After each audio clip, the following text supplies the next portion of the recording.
The Siege of Mantua, a key chapter in Napoleon Bonaparte's first Italian campaign, unfurled like a dramatic and prolonged struggle that significantly influenced the course of the French Revolutionary Wars. This siege, spanning from June 4, 1796 to February 2, 1797, was not just a military engagement but a test of endurance, strategy and will.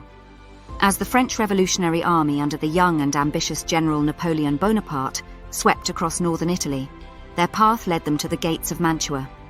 This city, nestled in the Lombardy region and fortified by nature and human design, was a jewel in the crown of the Austrian defence in the region. Surrounded by lakes and marshes, Mantua's defence was bolstered by an extensive network of bastions, walls and entrenchments, though time had worn them down. In early June 1796, after defeating the Austrians in Lombardy, Bonaparte turned his attention to Mantua. He understood that control over this fortress city was crucial for his wider aims in Italy. The French army commenced the siege by encircling the city, cutting it off from external aid. General Jean Serrurier, entrusted with this task, diligently oversaw the encirclement, preparing for a long siege. By mid-July, the siege intensified as the French began bombarding the city with heavy artillery. This relentless assault aimed to break the spirit and the defences of the Austrians.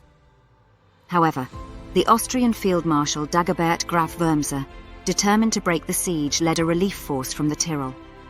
His arrival in late July forced Bonaparte to lift the siege temporarily. In August, after Wurmser's temporary relief of Mantua, the siege transformed into a blockade. Wurmser, although trapped in the city with his forces, had bolstered the garrison and brought some respite to the besieged. However, his position was far from secure. The French, though lacking heavy siege artillery, maintained a tight blockade, preventing any further relief or supplies from reaching the city.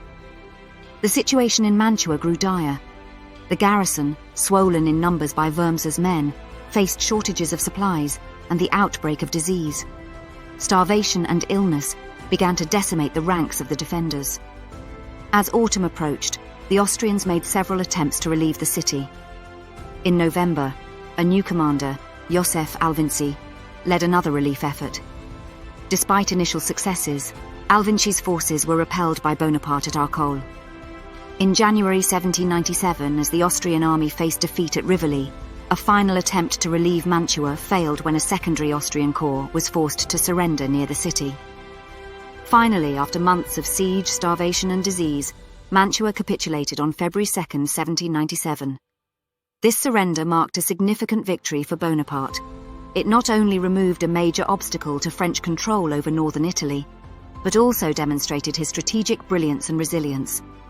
The fall of Mantua resonated across Europe, signalling the rise of a new military and political power in the form of Napoleon Bonaparte.